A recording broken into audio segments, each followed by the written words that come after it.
ꯂꯨꯍꯣꯡꯕ ꯑꯗꯨ ꯌꯥꯝ ꯊꯨꯅ ꯁꯤꯟꯅꯕꯒꯤꯗꯃꯛ ꯗꯨꯔꯕ ꯃꯄꯥꯒꯤ ꯃꯅꯥꯛꯇ ꯍꯜꯂꯝꯃꯤ ꯑꯗꯨꯒ ꯑꯁꯨꯝꯅ ꯍꯥꯏꯔꯝꯃꯤ, ꯅꯨꯄꯤ ꯑꯗꯨ ꯌꯥꯝꯅ ꯐꯖꯕ ꯅꯨꯄꯤ ꯑꯃꯅꯤ꯫ ꯅꯤꯡꯊꯧꯅ ꯈꯨꯝꯃꯤ, ꯐꯔꯦ ꯑꯗꯨ ꯑꯣꯏꯔꯒꯗꯤ ꯃꯤꯅꯥꯏ ꯃꯤꯁꯦꯜ ꯈꯔꯒ ꯂꯥꯟꯃꯤ ꯈꯔꯒ ꯄꯨꯗꯨꯅ ꯌꯨꯝꯗ ꯂꯨꯍꯣꯡꯂꯕ ꯃꯇꯨꯡ ꯀꯣꯅꯨꯡꯗ ꯄꯨꯗꯨꯅ ꯂꯥꯛꯎ꯫ ꯃꯆꯥ ꯅꯨꯄꯥꯅ ꯈꯨꯝꯂꯛꯏ ꯋꯥꯐꯝ ꯑꯗꯨꯗ, ꯄꯥꯕꯨꯡ ꯃꯍꯥꯛꯅ ꯑꯩꯕꯨ ꯅꯤꯡꯊꯧ ꯃꯆꯥꯅꯤ ꯍꯥꯏꯕ ꯈꯪꯗ꯭ꯔꯤ, ꯑꯩꯅꯁꯨ ꯍꯥꯏꯕ ꯄꯥꯝꯗ꯭ꯔꯤ, ꯑꯗꯨꯅ ꯑꯩꯅ ꯂꯥꯟꯃꯤ ꯑꯃꯠꯇ ꯄꯨꯗꯨꯅ ꯆꯠꯂꯣꯏ, ꯑꯗꯨꯕꯨ ꯑꯩ ꯃꯤꯅꯥꯏ ꯑꯃꯇꯪꯗꯤ ꯄꯨꯗꯨꯅ ꯆꯠꯈꯤꯒꯦ, ꯃꯔꯝꯗꯤ ꯃꯍꯥꯛꯅ ꯑꯩꯕꯨ ꯂꯥꯏꯔꯕ ꯅꯨꯄꯥ ꯑꯣꯏꯅ ꯈꯜꯂꯤ꯫ ꯃꯍꯥꯛꯅ ꯂꯨꯍꯣꯡꯉꯛꯀꯗꯧꯔꯤꯕ ꯑꯁꯤꯒꯤ ꯃꯔꯝ ꯑꯁꯤ ꯑꯩꯕꯨ ꯇꯁꯦꯡꯅ ꯅꯨꯡꯁꯤꯕꯒꯤꯅꯤ ꯍꯥꯏꯕ ꯑꯩ ꯈꯪꯏ꯫ ꯃꯆꯥ ꯅꯨꯄꯥꯒꯤ ꯋꯥꯐꯝ ꯑꯗꯨꯗ ꯅꯤꯡꯊꯧ ꯑꯗꯨ ꯃꯣꯃꯣꯟ ꯅꯣꯛꯆꯩ ꯑꯗꯨꯒ ꯑꯁꯨꯝꯅ ꯍꯥꯏꯔꯛꯏ, ꯐꯔꯦ ꯐꯔꯦ ꯑꯗꯨꯗꯤ ꯅꯍꯥꯛ ꯆꯠꯂꯨꯔꯣ, ꯊꯨꯅꯗꯤ ꯍꯜꯂꯛꯎꯀꯣ, ꯏꯆꯥꯅꯨꯄꯤ ꯑꯗꯨꯕꯨ ꯄꯨꯗꯨꯅ ꯑꯩ ꯌꯥꯝ ꯊꯨꯅ ꯎꯅꯤꯡꯂꯕꯅꯤ ꯃꯍꯥꯛꯄꯨ꯫ ꯅꯤꯡꯊꯧꯒꯤ ꯌꯨꯝ ꯑꯗꯨꯗꯒꯤ ꯅꯣꯀꯨꯟꯒꯤ ꯈꯨꯡꯒꯪꯒꯤ ꯂꯝꯕꯤ ꯑꯗꯨ ꯌꯥꯝꯅꯗꯤ ꯁꯥꯡꯂꯝꯃꯤ, ꯑꯗꯨꯕꯨ ꯑꯌꯨꯛ ꯑꯉꯟꯕꯗ ꯅꯤꯡꯊꯧ ꯃꯆꯥꯅꯨꯄꯥ ꯑꯗꯨꯒ ꯃꯤꯅꯥꯏ ꯑꯗꯨꯒ ꯈꯨꯡꯒꯪꯗꯨ ꯇꯝꯅ ꯆꯠꯂꯝꯃꯤ, ꯑꯗꯨꯕꯨ ꯃꯕꯥꯅꯤ ꯅꯨꯃꯤꯠ ꯆꯨꯞꯄ ꯑꯃꯗꯤ ꯃꯈꯣꯡꯅ ꯆꯠꯂꯝꯃꯤ꯫ ꯅꯨꯃꯤꯠ ꯌꯨꯡꯕ ꯃꯇꯝ ꯌꯧꯁꯤꯜꯂꯛꯂꯕꯗ ꯅꯨꯡꯁꯥꯁꯨ ꯁꯨꯝ ꯁꯨꯝ ꯁꯥꯒꯠꯂꯛꯂꯝꯃꯤ꯫ ꯃꯇꯝꯁꯤꯗ ꯗꯨꯔꯕꯅ ꯍꯥꯏꯔꯛꯂꯝꯃꯤ, ꯑꯩ ꯁꯥꯕꯅ ꯌꯥꯗ꯭ꯔꯦ, ꯏꯁꯤꯡꯁꯨ ꯌꯥꯝꯅ ꯈꯧꯔꯥꯡꯂꯦ, ꯏꯁꯤꯡ ꯈꯤꯇꯪꯗꯤ ꯊꯛꯅꯤꯡꯉꯤ꯫ ꯃꯤꯅꯥꯏ ꯑꯗꯨꯅ ꯈꯨꯝꯃꯤ, ꯑꯁꯦꯡꯕꯅꯦ ꯏꯁꯥꯁꯦ ꯀꯩꯅꯣꯝ ꯇꯧꯔꯦ, ꯌꯦꯡꯉꯣ ꯃꯆꯥ ꯏꯕꯨꯡꯉꯣ, ꯏꯁꯤꯡ ꯀꯣꯝ ꯑꯃꯗꯤ ꯂꯩꯕ ꯎꯏ, ꯑꯁꯤꯗ ꯏꯁꯤꯡ ꯈꯔꯗꯤ ꯌꯥꯎꯔꯝꯒꯅꯤ꯫ ꯃꯕꯥꯅꯤ ꯏꯁꯤꯡ ꯀꯣꯝ ꯑꯗꯨꯒꯤ ꯃꯅꯥꯛꯇ ꯆꯪꯂꯝꯃꯤ, ꯑꯗꯨꯒ ꯀꯣꯝ ꯑꯗꯨꯒꯤ ꯃꯈꯥꯗ ꯌꯦꯡꯊꯔꯨꯕꯗꯗꯤ ꯀꯣꯝ ꯑꯗꯨ ꯑꯁꯨꯛꯀꯤ ꯃꯇꯤꯛ ꯂꯨꯔꯝꯃꯤ, ꯑꯗꯨꯕꯨ ꯃꯈꯥꯗꯗꯤ ꯏꯁꯤꯡ ꯈꯔꯗꯤ ꯌꯥꯎꯕ ꯎꯔꯝꯃꯤ꯫ ꯃꯗꯨꯗ ꯗꯨꯔꯕꯅ ꯍꯥꯏꯔꯝꯃꯤ, ꯅꯍꯥꯛ ꯃꯈꯥꯗ ꯀꯨꯝꯊꯔꯣ ꯑꯗꯨꯒ ꯑꯩꯒꯤ ꯏꯁꯤꯡ ꯍꯥꯞꯅꯕ ꯄꯥꯇ꯭ꯔ ꯑꯁꯤ ꯏꯁꯤꯡ ꯀꯜꯂꯒ ꯄꯨꯈꯠꯂꯛꯎ꯫ ꯑꯁꯨꯝꯅ ꯃꯍꯥꯛꯀꯤ ꯃꯤꯅꯥꯏ ꯑꯗꯨꯗ ꯍꯥꯏꯔꯝꯃꯤ꯫ ꯃꯁꯤꯗ ꯃꯤꯅꯥꯏ ꯑꯗꯨꯅ ꯈꯨꯝꯂꯛꯏ, ꯉꯝꯖꯔꯣꯏ ꯃꯆꯥ ꯏꯕꯨꯡꯉꯣ, ꯃꯁꯤ ꯑꯩ ꯇꯧꯕ, ꯑꯩ ꯀꯩꯒꯨꯝꯕ ꯁꯣꯏꯗꯅ ꯑꯣꯟꯊꯔꯕꯗꯤ ꯑꯩ ꯉꯛꯀ ꯂꯣꯏ ꯇꯦꯛꯅꯤ, ꯑꯩ ꯉꯝꯂꯣꯏ ꯃꯈꯥꯗ ꯀꯨꯝꯕꯗꯤ꯫ ꯃꯁꯤꯗꯒꯤ ꯗꯨꯔꯕ ꯑꯗꯨ ꯏꯁꯤꯡ ꯀꯣꯝ ꯑꯗꯨꯗ ꯀꯨꯝꯊꯈ꯭ꯔꯦ꯫ ꯃꯈꯥ ꯌꯧꯔꯕꯗ ꯃꯍꯥꯛꯅ ꯏꯪ ꯏꯪ ಲಾꯎꯕ ꯏꯁꯤꯡ ꯑꯗꯨ ꯄꯦꯟꯅ ꯊꯛꯂꯝꯃꯤ, ꯑꯗꯨꯒ ꯃꯍꯥꯛꯀꯤ ꯏꯁꯤꯡ ꯍꯥꯞꯅꯕ ꯄꯥꯇ꯭ꯔ ꯑꯗꯨꯗ ꯏꯁꯤꯡ ꯄꯤꯛ ꯊꯟꯅ ꯍꯥꯞꯂꯝꯃꯤ, ꯑꯗꯨꯒ ꯃꯊꯛꯇ ꯂꯩꯍꯧꯔꯤꯕ ꯃꯤꯅꯥꯏ ꯑꯗꯨꯗ ꯌꯦꯡꯈꯠꯂꯗꯨꯅ ꯑꯁꯨꯝꯅ ꯍꯥꯏꯔꯛꯏ, ꯑꯩꯍꯥꯛꯄꯨ ꯑꯃꯨꯛꯇ ꯆꯤꯡꯈꯠꯂꯨ ꯍꯥꯟꯅ ꯑꯁꯨꯝꯅ ꯂꯥꯎꯔꯝꯃꯤ꯫ ꯑꯗꯨꯕꯨ ꯃꯤꯅꯥꯏ ꯑꯗꯨꯅ ꯅꯣꯛꯁꯤꯜꯂꯝꯃꯤ ꯗꯨꯔꯕꯗ, ꯑꯗꯨꯒ ꯃꯤꯅꯥꯏ ꯑꯗꯨꯅ ꯑꯃꯨꯛꯁꯨ ꯑꯁꯨꯝꯅ ꯍꯥꯏꯔꯝꯃꯤ, ꯅꯍꯥꯛꯄꯨ ꯆꯤꯡꯈꯠꯂꯨ ꯍꯥꯏꯕ, ꯑꯩꯗꯤ ꯀꯩꯒꯤ ꯅꯪꯕꯨ ꯆꯤꯡꯈꯠꯇꯣꯏꯕ, ꯑꯩꯗꯤ ꯍꯧꯖꯤꯛ ꯃꯄꯨ ꯑꯣꯏꯔꯅꯤ꯫ ꯑꯁꯤ ꯍꯥꯏꯔꯗꯨꯅ ꯅꯨꯡ ꯑꯆꯧꯕ ꯑꯃ ꯄꯥꯏꯈꯠꯇꯨꯅ ꯗꯨꯔꯕꯒꯤ ꯃꯀꯣꯛꯇ ꯊꯣꯝꯅꯕ ꯍꯣꯠꯅꯔꯤ꯫ ꯃꯇꯝꯗꯨꯗ ꯗꯨꯔꯕꯅ ꯂꯥꯎꯔꯛꯂꯝꯃꯤ, ꯅꯪ ꯑꯩꯕꯨ ꯍꯥꯠꯀꯅꯨ, ꯃꯗꯨꯅ ꯅꯪ ꯀꯩꯗꯧꯅꯨꯡꯗꯁꯨ ꯑꯐꯕ ꯑꯣꯏꯔꯣꯏ, ꯅꯪ ꯑꯩꯕꯨ ꯍꯥꯠꯂꯕꯁꯨ ꯑꯩꯒꯤ ꯑꯁꯤꯕ ꯍꯛꯆꯥꯡ ꯑꯗꯨꯗꯤ ꯀꯅꯥꯒꯨꯝꯕ ꯃꯤꯁꯛ ꯑꯃꯅ ꯐꯪꯈꯤꯅꯤ, ꯑꯗꯨꯒ ꯃꯍꯥꯛꯅ ꯄꯥꯕꯨꯡꯗ ꯄꯥꯎ ꯇꯝꯈꯤꯅꯤ, ꯃꯗꯨꯗꯒꯤ ꯅꯪꯕꯨꯁꯨ ꯑꯗꯨꯝ ꯍꯥꯠꯈ꯭ꯔꯅꯤ꯫ ꯀꯔꯤꯒꯨꯝꯕ ꯑꯩꯅ ꯍꯤꯡꯗꯨꯅ ꯂꯩꯔꯗꯤ ꯑꯩ ꯅꯪꯉꯣꯟꯗ ꯌꯥꯝꯅ ꯐꯖꯕ ꯂꯧꯁꯤꯡ ꯑꯃꯗꯤ ꯄꯤꯕꯤꯒꯦ꯫ ꯋꯥꯐꯝꯗꯨꯗ ꯃꯤꯅꯥꯏ ꯑꯗꯨ ꯃꯈꯨꯠꯇ ꯄꯥꯏꯔꯝꯕ ꯅꯨꯡ ꯑꯗꯨ ꯂꯪꯊꯣꯛꯈꯤꯗꯨꯅ ꯑꯁꯨꯝꯅ ꯍꯥꯏꯔꯛꯏ, ꯀꯔꯝꯕ ꯂꯧꯁꯤꯡꯅꯣ ꯍꯥꯏꯔꯛꯑꯣ꯫ ꯃꯗꯨꯗ ꯗꯨꯔꯕꯅ ꯍꯥꯏꯔꯛꯏ, ꯏꯕꯥꯅꯤꯅ ꯁꯦꯠꯂꯤꯕ ꯐꯤꯔꯣꯜꯁꯨ ꯑꯣꯟꯊꯣꯛꯅꯔꯁꯤ, ꯅꯍꯥꯛꯅ ꯑꯩꯒꯤ ꯐꯤꯖꯣꯜꯁꯤ ꯁꯦꯠꯂꯕꯗꯤ ꯅꯪ ꯑꯩ ꯑꯣꯏꯔꯅꯤ, ꯑꯗꯨ ꯑꯣꯏꯔꯗꯤ ꯅꯪ ꯃꯄꯨ ꯑꯣꯏꯔꯅꯤ, ꯑꯗꯨꯒ ꯑꯩꯅ ꯅꯪꯒꯤ ꯃꯤꯅꯥꯏ ꯑꯣꯏꯔꯅꯤ꯫ ꯋꯥꯐꯝꯗꯨꯗ ꯃꯤꯅꯥꯏ ꯑꯗꯨ ꯅꯣꯛꯂꯒ ꯍꯥꯏꯔꯛꯏ, ꯅꯍꯥꯛꯀꯤ ꯂꯧꯁꯤꯡꯗꯨꯗꯤ ꯑꯄꯪꯕ ꯃꯤ ꯑꯃꯗ ꯑꯣꯏꯅ ꯄꯤꯔꯨꯔꯣ, ꯑꯩꯅ ꯀꯔꯤꯒꯨꯝꯕ ꯅꯪꯕꯨ ꯏꯁꯤꯡꯒꯤ ꯀꯣꯝ ꯑꯁꯤꯗꯒꯤ ꯍꯦꯛ ꯆꯤꯡꯈꯠꯂꯨꯕ ꯃꯇꯝꯗ ꯅꯪꯅ ꯑꯩꯕꯨ ꯁꯣꯏꯗꯅ ꯍꯥꯠꯈ꯭ꯔꯅꯤ, ꯑꯩ ꯅꯍꯥꯛꯀꯤ ꯅꯊꯧꯅꯥ ꯈꯪꯏ꯫ ꯗꯨꯔꯕꯅ ꯑꯃꯨꯛ ꯍꯥꯏꯔꯛꯏ, ꯑꯩꯅ ꯋꯥꯁꯛꯇꯨꯅ ꯍꯥꯏꯔꯤꯕꯁꯤꯅꯤꯅꯦ, ꯑꯩ ꯅꯍꯥꯛꯄꯨ ꯍꯥꯠꯂꯣꯏ, ꯑꯗꯨꯒ ꯑꯃꯅ ꯅꯍꯥꯛꯄꯨ ꯑꯩꯒꯤ ꯃꯤꯅꯥꯏꯅꯤ ꯍꯥꯏꯕꯁꯤ ꯀꯅꯥꯗꯁꯨ ꯍꯥꯏꯗꯣꯛꯂꯣꯏ꯫ ꯑꯗꯨꯕꯨ ꯃꯤꯅꯥꯏ ꯑꯗꯨꯗꯤ ꯅꯨꯡ ꯑꯗꯨ ꯑꯃꯨꯛꯀ ꯍꯟꯅ ꯄꯥꯏꯈꯠꯂꯝꯃꯤ, ꯑꯗꯨꯒ ꯍꯥꯏꯔꯛꯏ, ꯑꯩ ꯅꯍꯥꯛꯄꯨ ꯊꯥꯖꯗꯦ, ꯅꯍꯥꯛ ꯁꯤꯅꯕ ꯁꯦꯝ ꯁꯥꯖꯔꯣ꯫ ꯗꯨꯔꯕꯅ ꯈꯨꯝꯂꯛꯏ, ꯐꯔꯦ ꯐꯔꯦ ꯑꯗꯨ ꯑꯣꯏꯔꯗꯤ ꯑꯩꯕꯨ ꯍꯥꯠꯂꯣ, ꯑꯗꯨꯕꯨ ꯅꯍꯥꯛ ꯈ꯭ꯋꯥꯏꯗꯒꯤ ꯃꯁꯛ ꯐꯖꯕ ꯅꯨꯄꯤꯗꯨꯒ ꯂꯨꯍꯣꯡꯕ ꯄꯥꯝꯗꯕ꯭ꯔꯅꯦ? ꯅꯍꯥꯛꯅ ꯃꯍꯥꯛꯀꯤ ꯌꯨꯝ ꯑꯗꯨꯕꯨ ꯃꯇꯧ ꯀꯔꯝꯅ ꯈꯪꯒꯗꯧꯔꯤꯕꯅꯣ? ꯃꯐꯝꯗꯨꯗꯤ ꯑꯩꯅꯗꯪ ꯈꯪꯕꯅꯤ꯫ ꯃꯇꯝꯗꯨꯗ ꯃꯤꯅꯥꯏ ꯑꯗꯨ ꯋꯥꯈꯜ ꯈꯟꯊꯔꯛꯏ, ꯑꯗꯨꯒ ꯍꯥꯏꯔꯛꯏ, ꯅꯍꯥꯛꯅ ꯋꯥꯁꯛꯈꯤꯕꯗꯨꯕꯨ ꯁꯦꯡꯂꯕ꯭ꯔꯅꯦ? ꯅꯍꯥꯛꯅ ꯑꯩꯕꯨ ꯍꯥꯠꯂꯣꯏꯗꯕ꯭ꯔꯅꯦ? ꯅꯍꯥꯛꯅ ꯑꯩꯒꯤ ꯃꯤꯅꯥꯏ ꯑꯗꯨꯒ ꯑꯩꯅ ꯅꯪꯒꯤ ꯃꯄꯨ, ꯃꯁꯤꯕꯨ ꯁꯦꯡꯂꯕ꯭ꯔꯅꯦ? ꯗꯨꯔꯕꯅ ꯈꯨꯝꯃꯤ, Asengbani nangnasu khangliduni aidi wasak chetli haibadu. Masidagidi minai aduna durbabu isingi kom adudagi chingkhatpirami. Adudagidi mabani phirol adu onthoknaraduna lambi aduda chatminarami. Kaina thangda nakungi khungang adu yauraklami. Mipung khudingmak luhongba yaunabagi sem sarami. Nupi khaina mathel lukoi sem sarami. Mi kaya amasu laklami luhongba yauba. Makhoi mayam isai saktuna jagoi saduna lairami. Hena di durbabu ngaiduna lairami. Mahakna yum manung adudagi durbagi fijol setlaba minai adubu urami. Mahak ubada hena na hairami. Mahak aigi ipuroiba oigadawribadu natte. Ai mahakpu amukta ukhidri mamangda. Mapana hairai. Panganune yengu mahakna setliba siriba chariba tongliba khumuk luhongbagi fijol ni lakliba shi. Hena na amuk hairai. Aigi ipuroiba adudi yamna singmani. Adubu nupa asidi yengbada yam pangna uine. Ai wahang khara hangi mangonda. Nakunna. Phare adu thuna di hanguko. Mi kaya ama ngaiduna leire luhongba haunaba. Masidagi hena yum adugi mapalda tholaktuna hairai. Minai aduda. Kainomta haijage khangadi amukta haibiyu. Nupa amana pubada khwaidagi lumba posaksi karino. Wahang duda minai adudi makok ngaurami. Khwaidagi lumba posak hairagadi aihakna sum khanbada ut nate atekpa u pambi asina lumgani. Masidagi henana minai adugi tunglomda yenglaga hairai. Adugi marumda lepliba nupa adu kanano. Aigi mathangi wahangdi malem asida khwaidagi thumba chinjaksi karino. Minai aduna khumlai. Athumba chinjak haiba adudi khuhini. Henana marumda lepliba nupa aduda yenglaga hairai. Ai wahang amaga hange. Malem sida khwaidagi manam nushiba adu karido. Minai aduna makok nomlaga hairai. Kadaidagi apangba wahangno adubu khwaidagi manam nushiba di lay ni lay. Mipung khundibangna khangi adudi lay ni haiba. Matamduda durba adu minai adugi matungda laktuna leplami aduga henada nokshillami. Matamduda henana hairai. Masigi nupasi aigi ipuroibani. Adubu mahakti yamna pangi. Mahaki paukhum singsi yamna pangna khumi. Wafamdu tabada nokundo yamna saurami aduga machanupida hairami. Karino nangna haibadubu. Yengu luhongba yawa lakliba miyamse. Chana thaknaba pumbasu thaurang loirabani. Masigi nupasi nahaki napuroibani. Masida nahak luhongba yagadawani. Henana hairai. Nate adum haibiganu. Ai apangwa nupasida luhongba dingamloi. Adubu ai mahaki minai asiga wari amukta sakige. Asi hairaga minai sariba durbada yenglaga hairai. Adom aina hangkiba wahang sing adu tahawbra. Durbana khumi. Ai hak tahawe. Nahaki ahanba wahang nupa amana pubada khwaidagi lumba posak karino haiba wahang sigi paukhum di wasakni. Wasak haibasina khwaidagi lumba posakni. Aina khanbada haujik makidi asidagi hena lumba posak malemda leitri. Aduga nahaki mathangi wahang khwaidagi thumba chinjak karino haina hangliba adugi paukhumdi. Aina itomda lamhangda chaningai amatta leitana chak yamna lamna leiringagi matamda aina nupi ama uki. Nupi aduna WD khara pirakhi. Aduna aigi khwaidagi thumba chinjak oiki malem asida. Maramdi ai chak yamna laungki.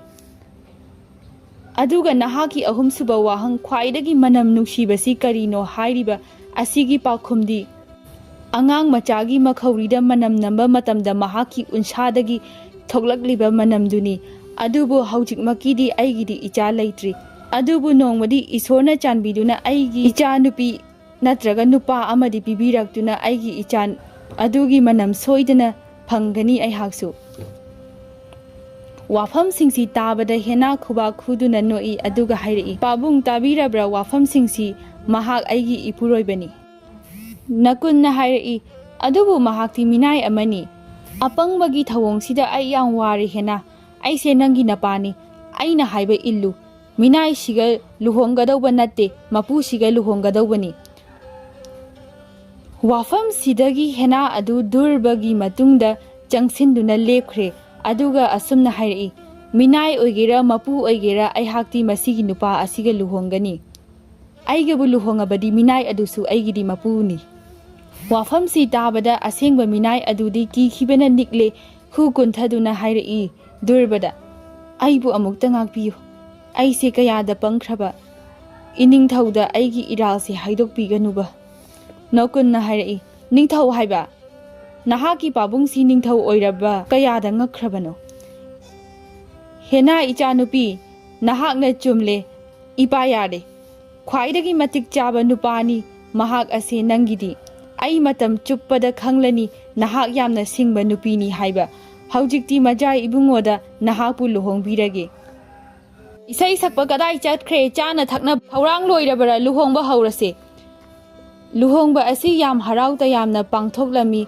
mipung khudingsu harauna jagoi sarami amadi isai saklami adubu supnatagi durbagi minai adudi harauramde mahak tuminna mapan thoktuna chatkhirami masidagi kanamtana mahakpu ukhidre mathangi numitta henaga durbaga ningthaugi yum tamna laklami mabani bu lakpu ubada mipung khudingmak yamna haraurami ningthau adusu mamau nupi adubu khoida jerami ningthauna durbada hai ichanupa nahakti yam haina khallena haujikti aina khangle nahak nongmadi yamna singba amadi nungai yaifaba laingakpa ama oyani haibasi chahi amagi matungde hena macha nupa ama poklami durbasu macha phangjabada yamna haraurami macha nupa bu pamkhatlami aduga macha nupa gi makhaurida manam namlaga hairami mashini malem sida khwaidagi manam nuksibase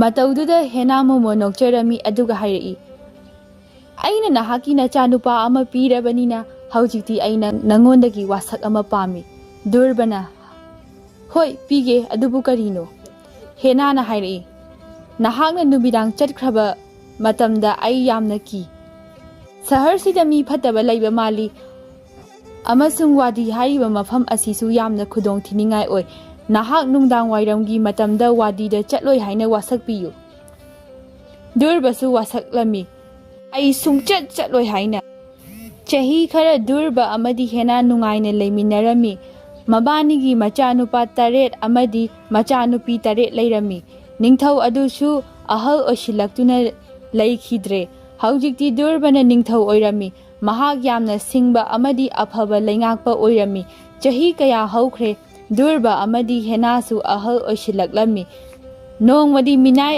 adu durbagi manakta laklami aduga hairi utsingdu wadidagi halakle adubu amadi manghaure matamduda durbana henada sakhiba wasak adu kauthokhiduna hairi ai isamak chatuna yenge mafamduda ningthau adu chatlami adubu yamnadi mamammi lambi adu atiyadasu tha majit khara tamak oina thoi pumnamak ichik chiklami hauzik wadi du kanamta leitre mipung khudingmak masa masagi mayumda loina leinakhrabani nupa mari amasu khangaudana u marumdagi chongthorai aduga amana lauraga hairi nahaki paisa ayawba khai pirau amana amo nahaki phirol adu pirau ahum suba nupa duna hairi aigi nakta nakshilla udurba aduga aigi maithong sida munna yengu amuksu atopa nupa duna hairi mahaksi chathan khrasi mahaksi ningthauni mari suba nupa duna hairi kari haiba chumina thuna mahapu thadokhrasi adubu ahanbagi nupa ani subagi nupa aduna karemnaraga hairi mahakpu chatlankhro haiba karino nabani na nganglidubu ngawrabra mahak thadokhradi mahakna lanmi tharaklaga aikhoibu phahallaga hatkhrani adugi mahut mahakpu khudaksida aikhoina hatkadawani masidagi makhoi marai tawba haunaraklami ahanbaga ani subagana hairi mahaksi hatlo masi thadokho ani amaduna amu hairi ningthauna hairi ai sidrigagi mamang asida nakhoi dagi karigumba amata nijage huranba amana hairi yare karino hairau durbana khummi aigi yumda chatlo aduga aigi nupida asumna tamlamu nangna aibu wadigi manakta ubra san amuba sangu ama napi chaduna leire machi su yamna sangi सन अमगी ममित्ता मची अदुना थिंजिल्ली मसीबु संगु मरक्तगी अमुक्ता लौथोउ अहुम सुबा नुपा अदुना अमु हाइरई अदुना यारब्रा Ningthou दुर्बना खुमी याद्री मसीमगसु हाइरमु आइगी युंगी साइजिन मथक्ता fuck अमुबा अमा थाउ मधु fuck अंगौबना महु सिंद्रि फाउ थागदौबनी मरी सुबा नुपादुना अमु हाइरई अतैदी हाइनिंगाइ लैत्रब्रा दुर्बना आइगी उद मरी अमगा लेहौरी हाइना तम्मु अदुगा अनि अमदी थमजिल्लु हाइरमु अहानबा नुपादुना हौजिक्ति लोइरब्रा दुर्बना लोइरे अहानबा नुपादुना अदुदी हौजिक नहाक सिबा तारेने असी हाइरगा दुर्बाबु हातोख्रे मखोइना दुर्बागी हकचांग अदुबु उ अमगी मखादा लंगथोक्लमी अहानबा अमदी अनीसुबा नुपादुना लाओ आइखोइ चेनख्रसी हाइना हाइरमी अहुम सुबा अमदी मरी सुबा नुपादुना हाइरमी नत्ते निंगथौना हाइरमबदु महाकी नुपीदा तमलुसी मधु आइखोइना वासख्रबनी अहानबा नुपादुना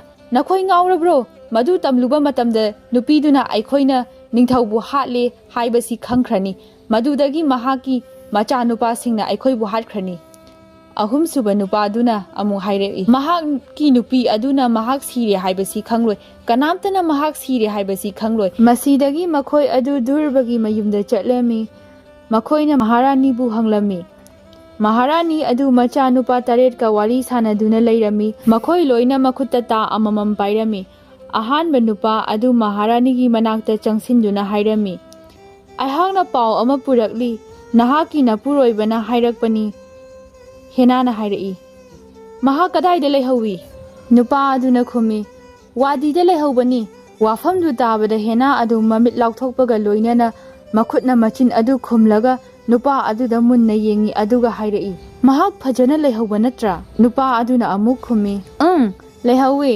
हाइरगा नुई उ मखोंगदा लेहौबनी थुना युमदा हलकलनीदा हेनाना हंगलई करी पाउनु पुरईबु अहानबा नुपा अदुना निंगथौना हाइरम्बा वाफम पुमनमक तमलमी वाफम सिंग अदु हेक तंबा लोइबगा हेनाना हाइरई इचा सा नुपा सिंगसी फाजिलु मचा नुपा अहलना हाइरई कईगिनो हाइसिबु हेनाना नपागी पाउनी पुरईसी मतांगसिदा नुपा मरी अदु मपालोमदा कन्ना चेंथोख्रे हेनाना थुना फारो असे नांथोखहनगनु हाइना लाउरमी मचा नुपा तरेट अदुना तानारदुना मखोय मरीबु फारमी अदुगा ममागी मनाक्ता पुरकलमी ममा अदु यामना कपलमी मचा नुपा अहलना हाइरई कैदौरबगी इमा हेनाना नपाना फिरकलिबा पाव असि नंग ग्यान तादब्रने मसिदा हाइरिबा अमुबा सन संगु मरक्तगी पुथोख्रे अतोपा सन अमना ममित कोथोख्रे हाइबदी नपागी ममित अदु क्वाकसिंग बिजबा पामदे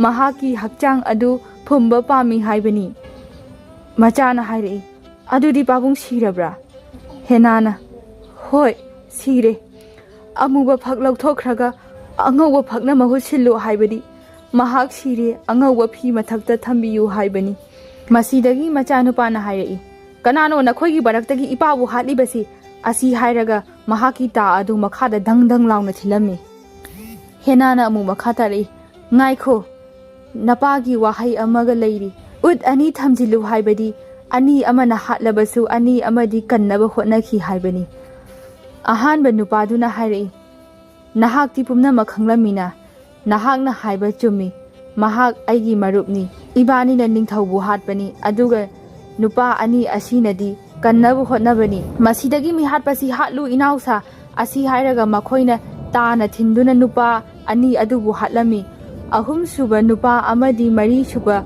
aduna maharani amadi macha nupabu warida puraktuna durbagi asiba hakchang pirami makhoina asiba hakchang adu mayumda puduna phi angaubana yomlaga durbabu phumlami mipum khuding mangna ningthau asi maraibak yamna phaba haido oire asingba nupi laurubagi haina sonaki